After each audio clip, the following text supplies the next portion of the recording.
At 4:15, on a lazy August afternoon, way back in the olden days, when making wishes was still of some use, the most beautiful princess who ever lived sat on her own, playing catch with her golden ball at the bottom of the garden by a cool blue lily pond. Oh, if only I had a prince, she thought. Just like all the other girls, then everything would be so romantic and wonderful and... Oh, no! Plop! Her favourite golden ball fell into the pond and sank deep to the bottom, lost forever. That was the only thing I had, she said, and burst into tears. I haven't got a prince. I haven't got a ball. What's wrong with you, King's daughter?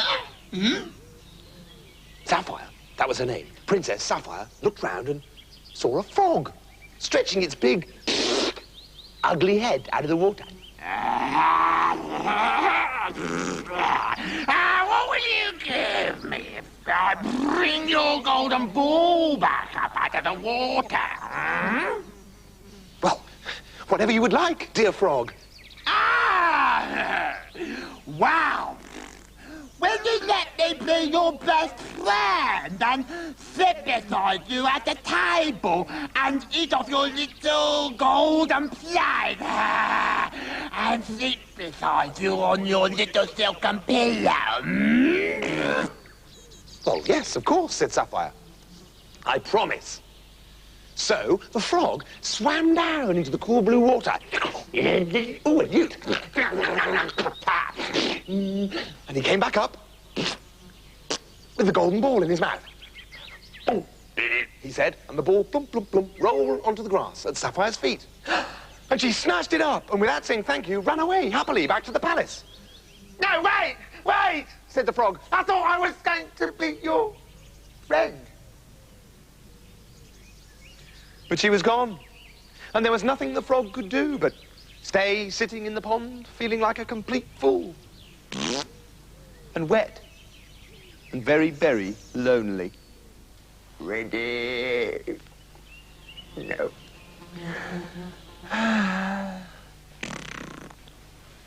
Anyway, a few weeks later, Princess Sapphire was at a banquet with the king and all the other royal princesses and the fancy dukes and countesses of the court. But more importantly, lots and lots of handsome young princes had been invited so that Sapphire might choose one to be her husband. And she was smiling at them and fluttering her eyelashes and saying, yeah, I was on the moon last week, and I've got a four-legged ostrich, and I've got a chocolate typewriter that can swim upside down underwater. And all the young men thought she was so wonderful they began to kick each other under the table because they all wanted to marry her. Oh, Bags, isn't she a tip-top corker? Rather. I'll say, ding-dong, bring her along. And she was feeling that she was quite the most marvellous princess there had ever been, eating golden fruit from her little golden plate, everybody. When something came creeping, splish, splash, splish, splash, slither, slither, up the marble staircase. And when it got to the top, it knocked at the banquet hall door and shouted, Princess! Princess Sapphire! Open the door for me! Everything went quiet. And Sapphire went to the door to see who it was. And when she opened the door, there's that frog! Hello! With his big googly eyes. Shall we go out and... Well, she slammed the door shut in his face and ran back to her place at the table. Her father, the king, turned to her and said, oh, who was that at the door, Sapphire? Nobody, Dad. Just a horrid frog. A frog, he, you won't believe this. He got my ball out of the pond and made me promise that he could be my best friend. I mean, obviously that's completely ridiculous. I mean, I am a princess. I don't hang out with slime. The king turned to Sapphire Sapphire with a frown like dark thunder on his face. And he said, daughter, if you promise to do something, you should do it. Go and let him in. But father, open the door, please. So, in front of everyone, Sapphire had to let the frog in.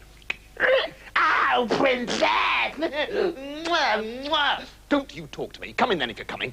And the frog hopped in and followed her, step by step, to her chair, with everyone watching. Hey, Riddle. Hello. Lovely morning, isn't it, Kingy?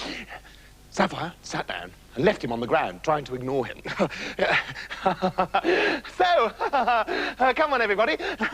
Let's talk some more about me. Which one of you handsome young men wants to carry all my crowns to school for me tomorrow? Lift me up beside you, please. Be quiet. Now, go on, lift me up beside you. Shut up. But the king looked at her in a terrible way. No, just a joke. And he said, I command you to lift the frog up and put him where he asks. Once the frog was on the chair, he said, Now, put me on your lovely golden plate so we can eat together. And Sapphire had to do it because the king was watching her all the time. And she realized that everyone else was watching her too. And the other princesses were starting to giggle. And the elegant countesses were whispering to each other behind their fans. She has got a frog on her plate. Yeah, a frog. She can eat it. I mean, I've heard of frog's legs, but this one is alive. Maybe it's a new fashion. Get me a frog, Henri. Maybe so. Get me two, Henri. Quick, quick. And the handsome young men were beginning to mutter, I say, do you think she's a bit potty? She's got a frog on her plate. I think she's completely balmy. I don't want to marry her. You marry her. No, you marry her. No, you. Pax, Fainsy. And they all started kicking each other again because none of them wanted to end up marrying potty, balmy, frog-loving Sapphire. And Sapphire wanted to just die of shame. At the end of the meal, the frog said, loud enough for the whole room to hear, Now, Sapphire, my best friend, I feel very tired. Carry me to your room so I can sleep on your silken pillow beside you. Princess Sapphire began to cry when she realized she'd have to do what the frog demanded. She didn't want to roll over in her sleep and get a mouth full of cold frog. But the king grew very angry with her.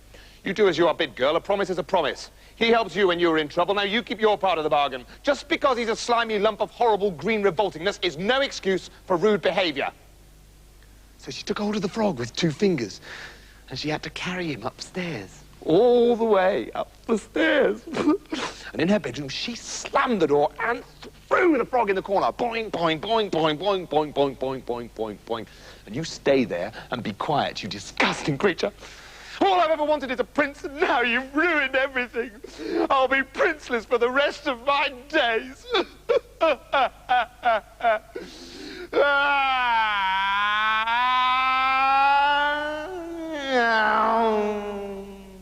And she wept 96 tears into her pink silk pillow. But it didn't end there. Put me on your pillow, princess. What? I'll tell your daddy if you don't. You little creep. And she stormed out of bed and grabbed him by one leg and threw him on the pillow as far away from her as possible. Now will you leave me alone? No. What now? Kissy-wissy. Just one little kissy-wissy for Froggy. Or I'll have to hop downstairs and tell your father you threw me around by one leg. Oh, all right. Well, that's not a very nice kissy. All right. No, I can't. You're just too disgusting. Oh, Daddy! All right.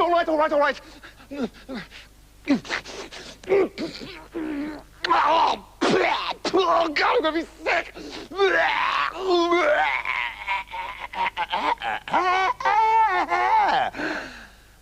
When Sapphire opened her eyes, the frog had turned into a prince, far more handsome than anyone had ever seen.